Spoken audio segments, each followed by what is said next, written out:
गुरुदेव भगवान की जय हो। ओम जय गुरुदेव, जय गुरुदेव। ओम जय गुरुदेव, जय गुरुदेव। गुरु बिना भव निधि तरहि न कोई, गुरु बिना भव निधि तरहि न कोई। जो विरंचि शंकर समय होई, जो विरंचि शंकर समय होई। ओम जय गुरुदेवम, जय गुरुदेव। जय गुरुदेवम, जय गुरुदेव। गुरु राखहि जो कोप विधाता, गुरु राखहि जो कोप विधाता। गुरु रूठे नहीं को जग त्राता, गुरु रूठे नहीं को जग त्राता। गुरु के वचन प्रतीत न जाई, गुरु के वचन प्रतीत न जाई। सपने हूँ सुगम न सुख सिद्धिताई, सपने सुगम सुगम सत्य। ओम जय गुरुदेव, जय गुरुदेव। ओम जय गुरुदेव, जय गुरुदेव। ओम जय गुरुदेव, जय गुरुदेव। जय गुरुदेव, जय गुरुदेव। बोलिए श्री सद्गुरुदेव भगवान की जय। आदरणीय महानुभाव, सच तो ये है कि कथा के बारे में कुछ जानते नहीं है, कोई अनुभव भी नहीं है, और बस एक बात है कि सब भाइयों का आग्रह था तो मैं मना भी नहीं कर पाया, और उसके लिए जैसा आप लोगों का इच्छा हुई मेरे को माइक दे दिया और ये पुस्तक दे दी। अब जो भाव बन पड़े, अगर कुछ त्रुटि रह जाए या कुछ कथा को ना पूर्ण कर पाए या कुछ ऐसा भाव आपके जो उम्मीद आप कर रहे हो ना कर पाए, तो उसके लिए मैं क्षमा चाहूंगा। कथा के भाव ये है कि भगवान श्री राम का विवाह इस समय चल रहा है। विवाह तो हो चुका है, विवाह तो चाप के अधीन था। शर्त ये थी कि अगर जो इस चाप को, जो इस धनुष को तोड़ देगा, उसके साथ सीता का विवाह जनक जी कर देंगे, शर्त ये थी। तो विवाह तो हो चुका है, क्योंकि जो शर्त थी वो पूर्ण हो चुकी है। अब एक बार बता देना जी इनको कि मैं 8 बजे फोन करूंगा, इनको 8 बजे फोन कर लूंगा। लेकिन राम का विवाह केवल धनुष के अधीन नहीं है। केवल ये विवाह नहीं है कि आपने धनुष तोड़ दिया और विवाह हो गया। ये आध्यात्मिक ग्रंथ है, ये कोई सामाजिक ग्रंथ या किसी राजा रानी की कहानी नहीं है।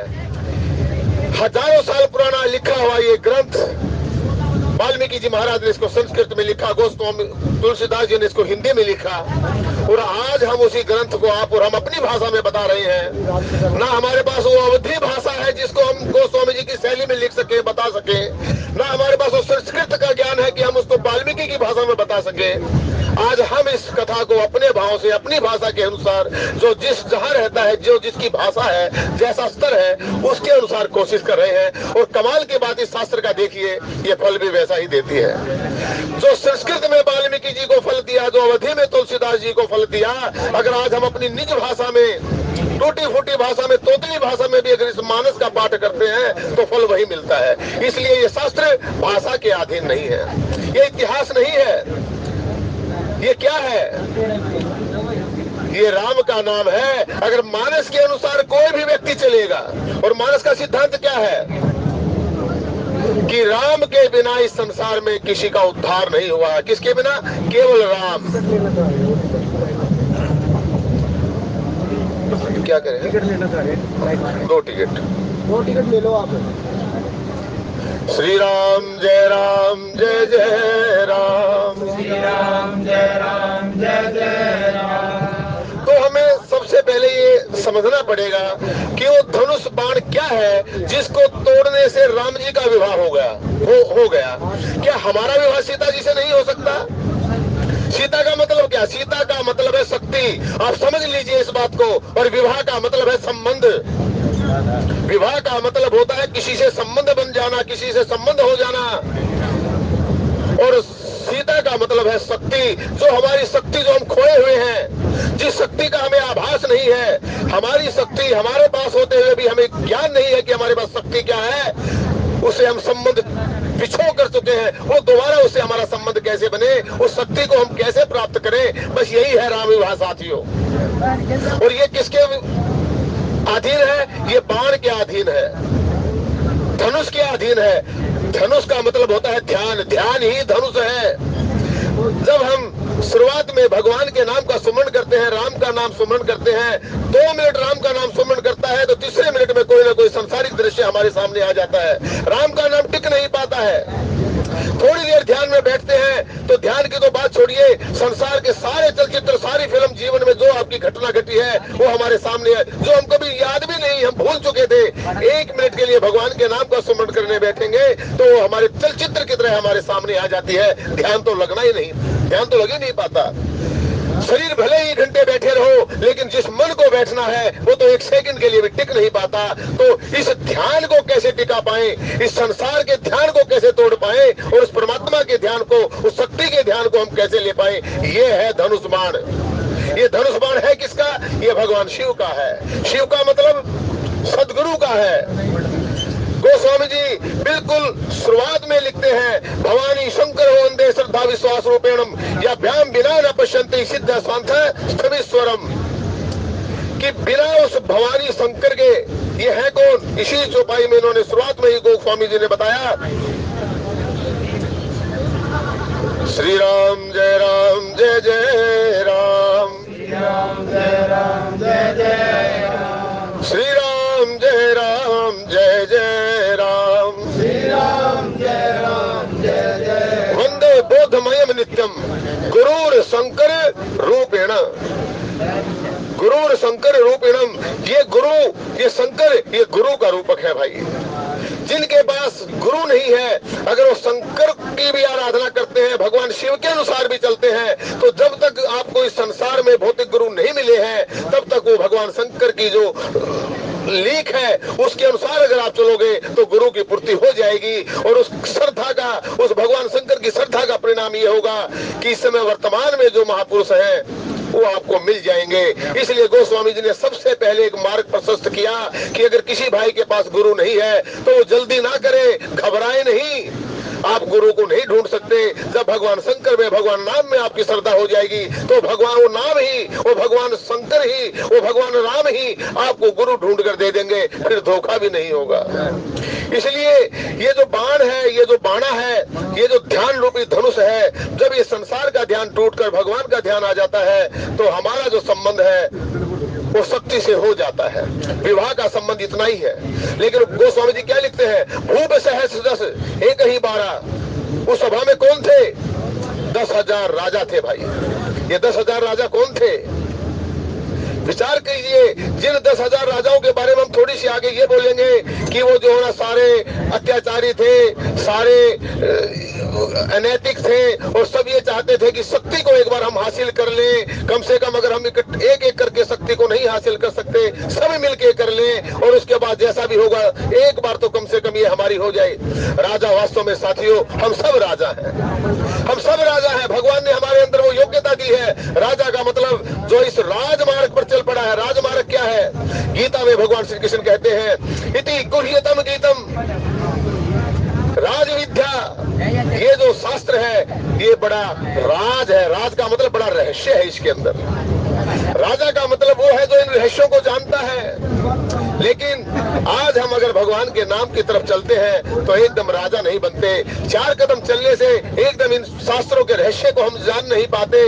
इसके लिए हमें एक लंबा सफर तय करना पड़ता है। बहुकाल कीजिए सत्संगा, बहुत समय तक हमें सत्संग करना पड़ता है। जब जो हमारे अंदर के संशय हैं, शास्त्र हमें कहना क्या चाहते हैं, शास्त्र हमें बताना क्या चाहते हैं, शास्त्रों में लिखा क्या है, इन कथाओं का उद्देश्य क्या है, वो बहुत देर के बाद समझ में आता है।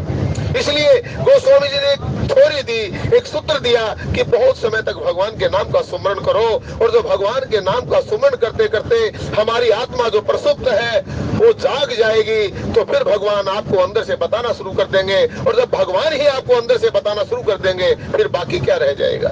जब भगवान ही आपको अपना भेद बताना शुरू कर देंगे, अपना राज बताना शुरू कर देंगे, अपना रहस्य बताना शुरू कर देंगे, यही तो भगवान श्री कृष्ण की रासलीला है।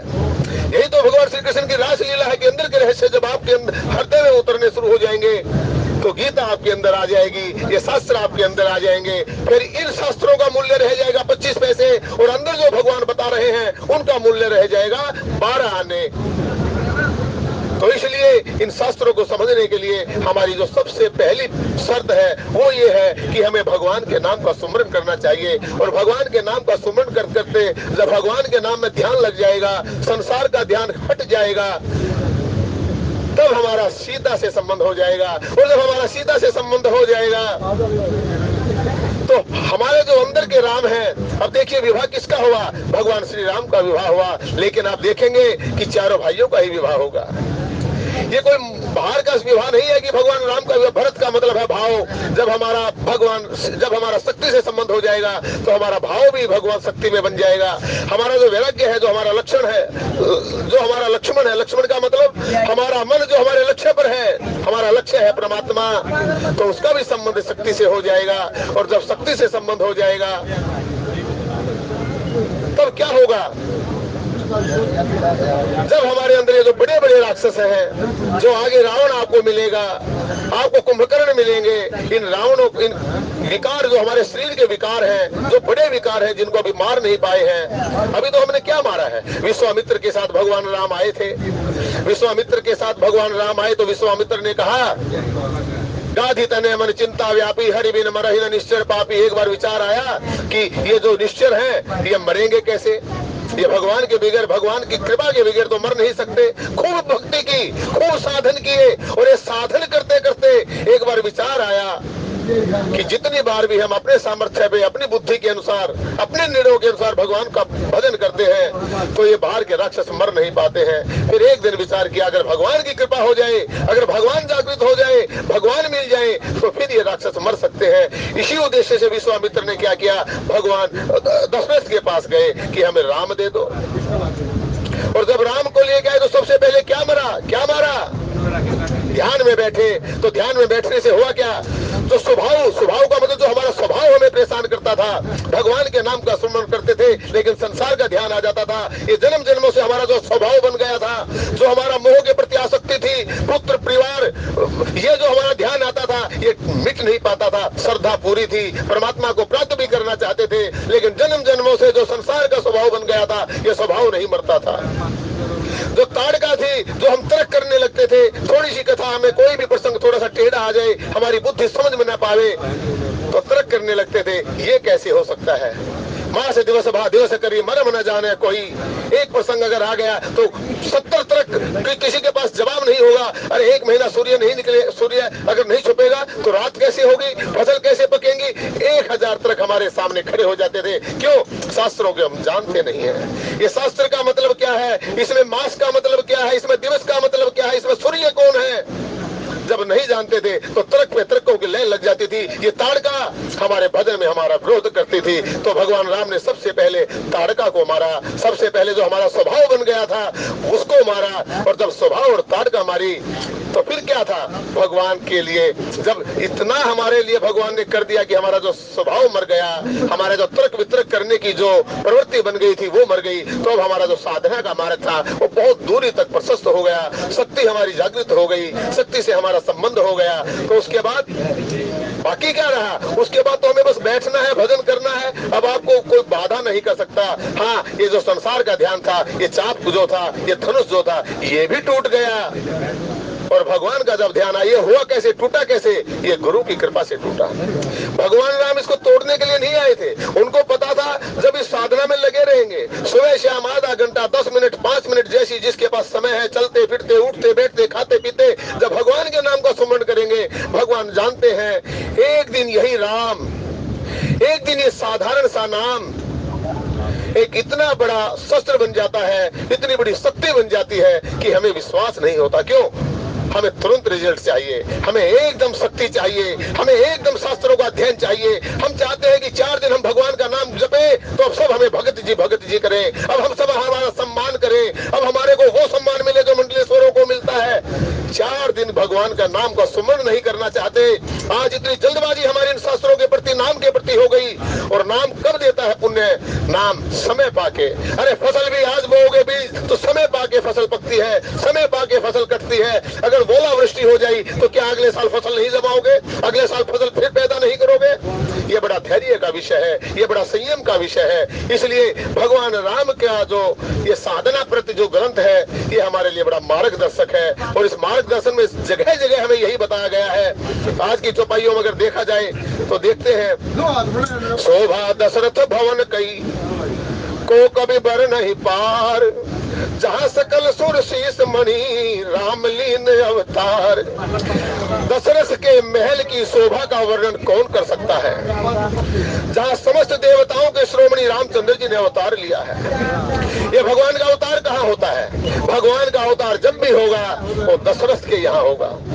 दशरथ का मतलब है जिन्होंने अपनी 10 इंद्रियों को निरोध कर लिया है, जिन्होंने अपनी 10 इंद्रियों को परमात्मा के चरणों में लगा दिया है, जिन्होंने 10 इंद्रियों से अपने आप को भगवान के मार्ग पर चला दिया है। भगवान का जन्म इसी रास्ते पर होता है। दशरथ का मतलब किसी अयोध्या के राजा दशरथ के यहाँ नहीं भाई। अयोध्या अवध कहते हैं जहाँ वध ना हो। और वध किसका नहीं होता? वध उसका नहीं होता जो भगवान के साथ संबंध बना लेता है। और जिसका भगवान के साथ संबंध नहीं है उसका वध अवश्य होता है। क्यों? ये संसार जो है ना मरण जन्मा है। यहाँ मरना और जन्मना ये संसार का स्वभाव है। लेकिन अगर इस मरण जन्म के स्वभाव से अगर बचना चाहते हैं तो हमें भगवान के साथ संबंध बनाना पड़ेगा। किसी ने कबीर जी से पूछा, बाबा आपकी उम्र कितनी है? बोले 80 साल। बोले मरोगे कब? बोले हम ना मरियो। अरे हरि मरे तो हम मरे। बोले महाराज ये क्या मतलब? बोले अगर किसी औरत के पेट में बच्चा होता है, अगर औरत मर जाए तो क्या बच्चा जी पाएगा? अगर औरत मरी तो बच्चा भी मरेगा। बोले क्या भगवान कभी मरते हैं? बोले भगवान तो कभी नहीं मरते। बोले मेरे हृदय में मेरे अंदर भगवान है, अगर मैं मर गया तो भगवान भी मर जाएंगे। जब भगवान मर नहीं सकते इसलिए मैं भी कभी नहीं मर सकता। ये शरीर भले ही मर जाए लेकिन जिन्होंने भगवान को जागृत कर लिया, जिन्होंने भगवान से अपना संबंध बना लिया, फिर वैसे तो क्या है, या निशा सर्वभूतानाम तस्म जागृति संयमी। सारा संसार मोह रूपी रात्रि में सोया हुआ है। इसमें कोई योगी, कोई भगवान का भक्त जो इस मार्ग पर बिल्कुल छल कपट के बिना सच्चे भाव से चल रहा है, वो जाग जाता है। भगवान उसको जगा देते हैं। शरीर भले ही सोता हो, शरीर भले ही सो जाए, लेकिन जो अंदर की हमारी आत्मा है जो भजन करती है, भजन आत्मा ही करती है, भजन शरीर नहीं करता। और जब हमारी आत्मा जाग जाती है तो फिर इसी का नाम जागना है। इसी का नाम जो थोड़ी देर पहले मैंने कहा था कि दिवस माँ से दिवस भा दिवस कर मरम न जाने कोई। फिर जब हमारी अंदर आत्मा जाग जाती है और ये जागने के बाद हमें सोने नहीं देती, और इस मरम को कोई जान नहीं पाता। ये अंदर का जो मरम है इसको कोई बाहर का व्यक्ति नहीं समझ सकता। कब तक नहीं समझ सकता? मास दिवस, जब तक इच्छा, आस का मतलब उम्मीद, जब तक संसार की इच्छाएं आपके पास नहीं है तो ये भगवान, ये प्रकाश कभी बुझता नहीं है, हृदय में कभी अंधकार आता नहीं है। इसलिए भगवान का अगर जन्म हो जाता है, भगवान के जन्म के बाद फिर आपके जो अंदर का प्रकाश है, इस बाहर के सूर्य से मतलब नहीं है भाई। ये अंदर का जो हमारा प्रकाश है, अंदर से जो हमारे को पता लगता है कि ये पैसा अपना है कि दूसरे का है, ये अच्छा है या बुरा है, जो अंदर से हमारी जागृति हो जाती है, तब आप कैसे चोरी कर लोगे? आप जा रहे हो और आपको पता है कि सामने खड्डा, आप पैर रख दोगे क्या? अरे गलती हमें पता ही नहीं है, ऊपर किसी ने फूस फूस रखी है, हमारा पैर रख सकता है। लेकिन जब हमारी आंखें हैं और हमें पता है कि इसके अंदर खड्डा है, आप जानबूझ के भी पैर नहीं रख पाओगे भाई। यही है, जब आप जागृत हो जाओगे तब जब आपको पता है कि ये कर्मों का फल अवश्यमेव भोक्तव्यम, जब गीता का ये श्लोक आपके हृदय में बैठ जाएगा कि किए हुए शुभ और अशुभ का फल अवश्य ही भोगना पड़ता है, फिर आप कैसे कोई गलत काम कर लोगे? इसलिए भगवान का जन्म होता है तो दशरथ के यहाँ होता है। वैसे तो गोस्वामी जी लिखते हैं विप्र धेनु सुर संत हित लीन मनुज अवतार। भगवान का जन्म 4 के लिए होता है, विप्र के लिए, धेनु के लिए, सुर के लिए, संत के लिए। लेकिन यहाँ भी अगर आप बड़ी बारीकी से देखोगे, पूरी रामायण में ना तो किसी विप्र का उद्धार हुआ, न किसी गाय का उद्धार हुआ, न इस पृथ्वी का उद्धार हुआ, और न देवताओं के लिए 2 शब्द भगवान ने कहे। कहा तो क्या कहा? देवता स्वार्थी है। कहा तो ये कि देवता स्वार्थी है। जिस धरती के लिए भगवान का जन्म हुआ, राक्षसों को मार के खून से लाल कर दी गई। जिस विप्र के लिए भगवान का जन्म हुआ, एक भी पूरी रामायण में विप्र का उद्धार नहीं हुआ। एक विप्र था रावण, कुल समेत उसको मार दिया।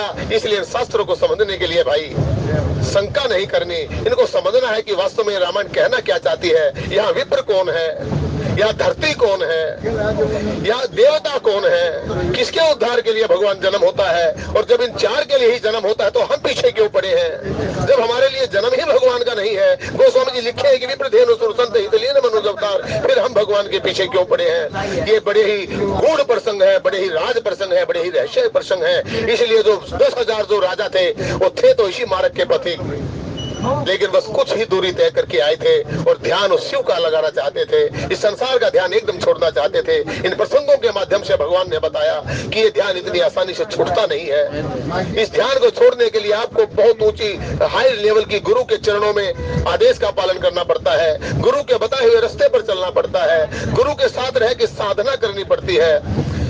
मेरा सत्संग विवेक न होई, राम कृपा बिन सुलभ न कोई। जब बिना संतों के संग के अगर आप इस ज्ञान को, इस मार्ग को समझना चाहते हैं तो बड़ा मुश्किल, क्या मुश्किल ही है, वो संभव ही नहीं है। इसलिए जहाँ सकल सुर शीश मणि राम लीन अवतार, भूप भरत पुन लिए बोलाई, है गए चंदन साजो जाई, चलो बेग रघुवीर बराता, सुनत पुलक पूरे दो भ्राता।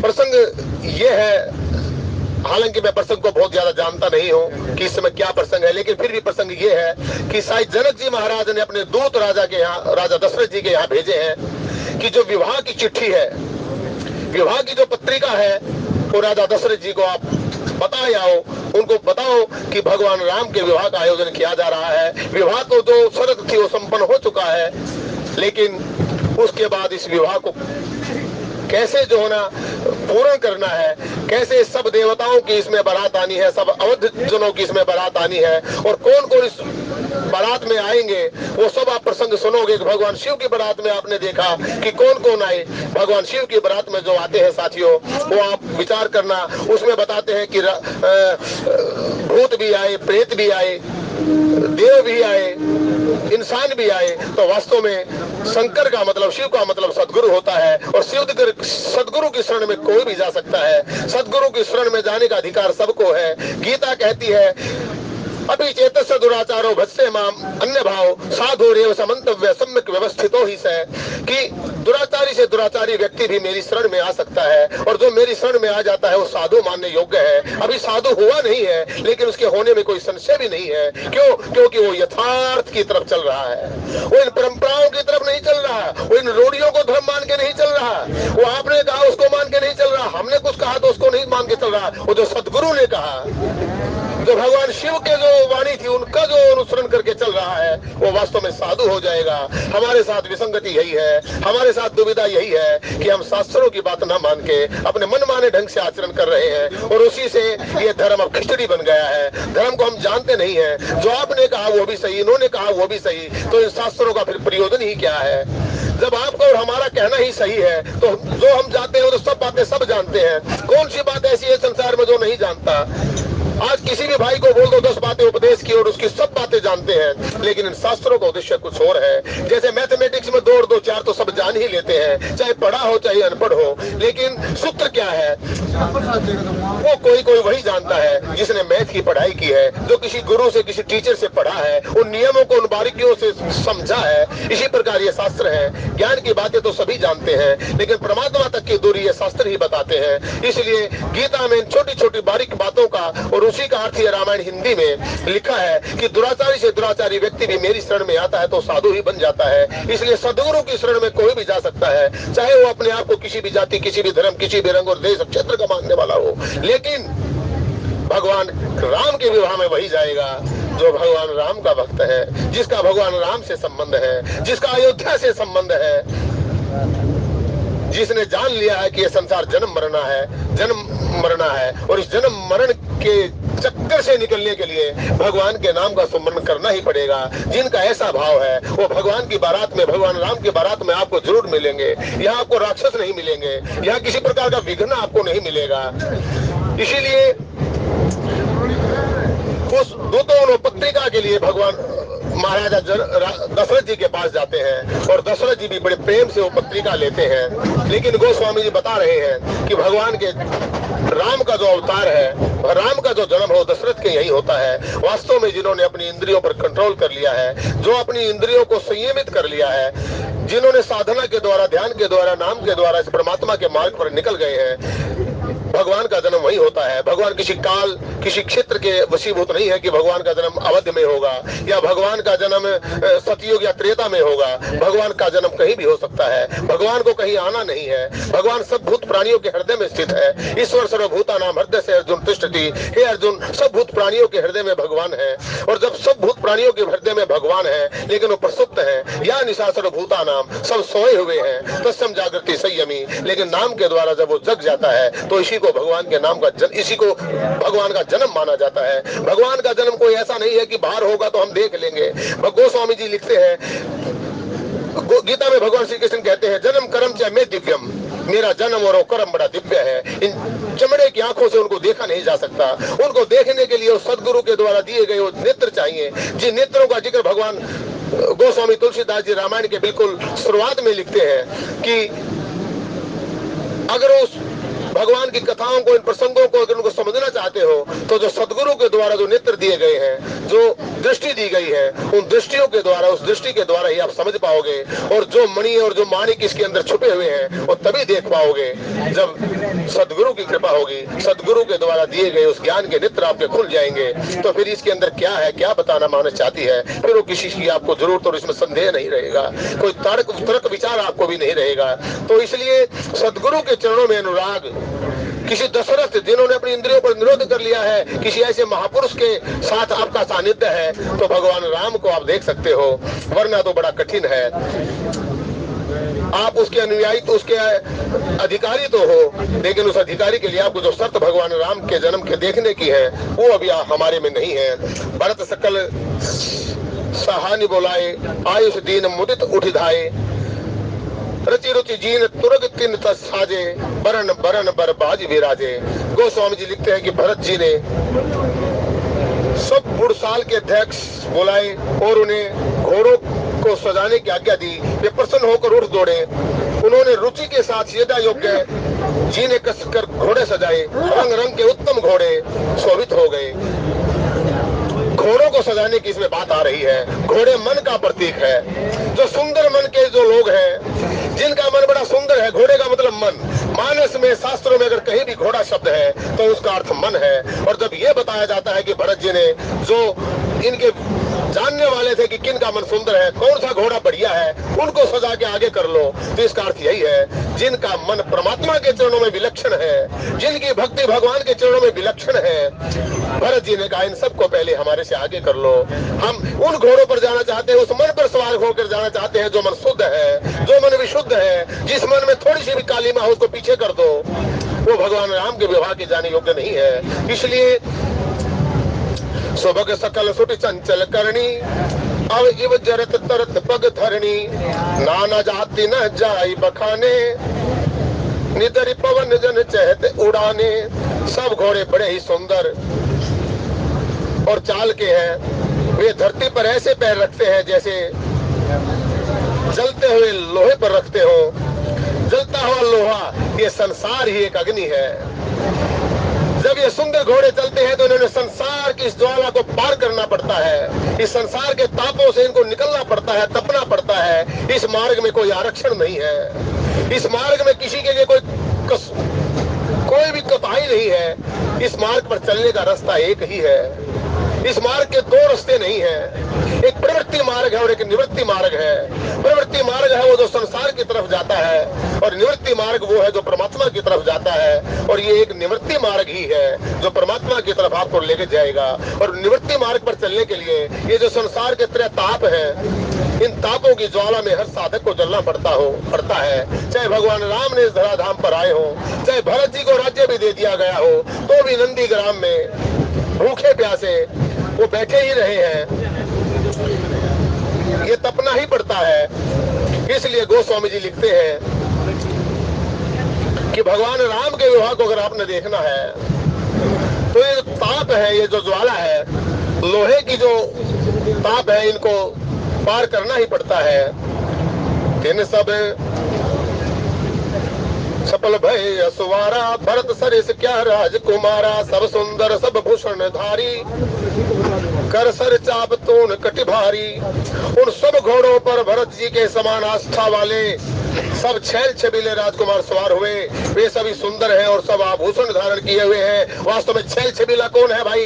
अगर 80 साल का 100 साल का व्यक्ति भी भगवान के नाम का सुमरण करता है तो वो जवान है, और कोई 20 साल का व्यक्ति भी भगवान के नाम का सुमरण नहीं करता, वो मुर्दा है। कबीर जी का एक भजन है, साधु ये मुर्दों का गाँव, ये मुर्दों का गांव है। जीवित भर दिखाई देते हैं, 2 दिन आगे पीछे सबको मरना है, सबको मुर्दा होना है। लेकिन एक संत की दृष्टि है, उन्होंने कहा कि यह मुर्दों का गांव, ये मुर्दों का गांव है। जीवित वही है, चाहे 100 साल की शरीर की उम्र हो गई हो, लेकिन भगवान के नाम का सुमरण करता है तो युवा है, वो छबीला है। सबरी ने यही तो कहा था, भगवान राम ने सबरी से यही कहा, अरे सबरी तू युवा है, तू सुंदर है। भगवान श्री कृष्ण ने उस कोबड़ी को यही कहा, हे सुंदरी, तो वो रोने लगी। बोले रे प्रभु इतना भद्दा मजाक। बोले रे हमारी जो नजर है वो शरीर पर नहीं पड़ती, आपकी भक्ति पर पड़ती है। और जिसकी भक्ति सुंदर है वो वास्तव में युवा है, और जिसकी भक्ति सुंदर नहीं है यह मुर्दों का गांव, वो आज या कल मुर्दा ही है। छैल छबीले छपल सब सुर सुजान नवीन, जुग पद चरण सवार प्रति जे असी कला प्रवीण। सभी चुने हुए छबीले छैल सूरवीर चतुर और नवयुग है।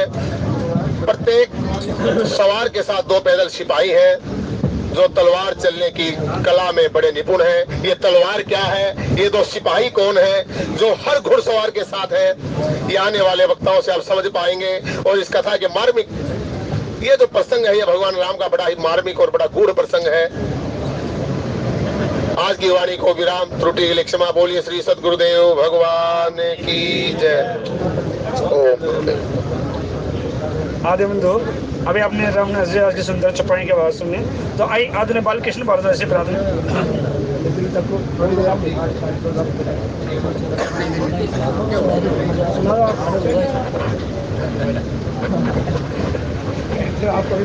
बोलो सच्चिदानंद भगवान की। जब ते राम कीन तह बासा, सुखी भय मुनि बेटी त्रासा। जब ते राम कीन तह बासा, सुखी भय मुनि बीते त्रासा। जब ते राम ब्याही घर आए, जब ते राम ब्याही घर आए, नित नव मंगल मोद बधाए, नित नव मंगल मोद बधाए। जब ते आई रहे रघुनायक, तब ते भयहु बन मंगलदायक। जब ते आई रहे रघुनायक, तब ते भयहु बन मंगलदायक। जब ते प्रभु पद पदम निहारे, मिटे दुख दोष हमारे। जब ते प्रभु पद पदम निहारे मिटे दुषे दुख दोष हमारे कह हनुमंत विपत प्रभु सोई जब तब सुमिरन भजन न होए जब तब सुमिरन भजन न होए राम नाम बिनु गिरा न सोहा एक विचार त्याग मद मोहा एक विचार त्याग मद मोहा जिन कर नाम लेत जग माही सकल अमंगल मूल न साही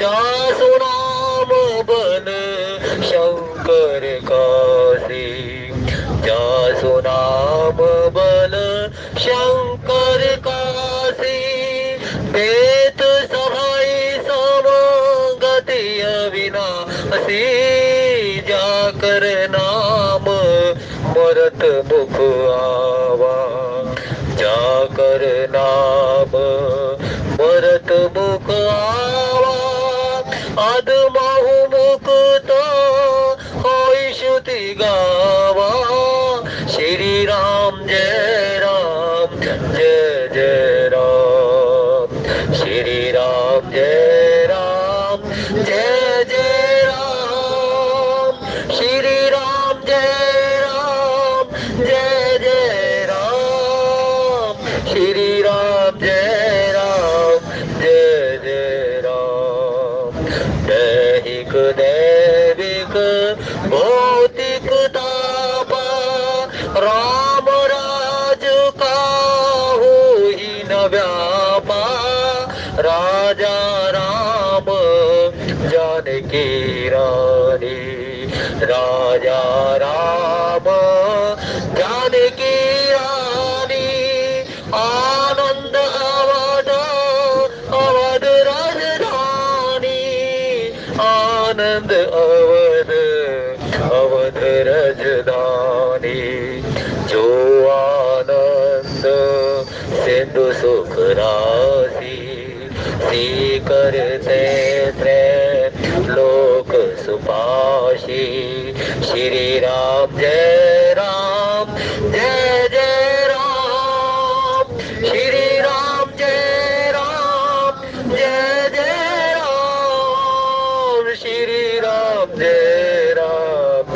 जय जय राम तुम कृपाल जा पर अनुकूला ताहि न व्याप त्रिविध भवसूला ताहि न व्याप त्रिविध भवसूला श्री राम जय राम जय जय राम श्री राम जय राम जय जय राम श्री राम जय राम जय जय राम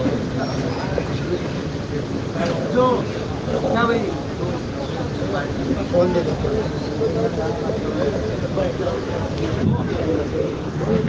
दो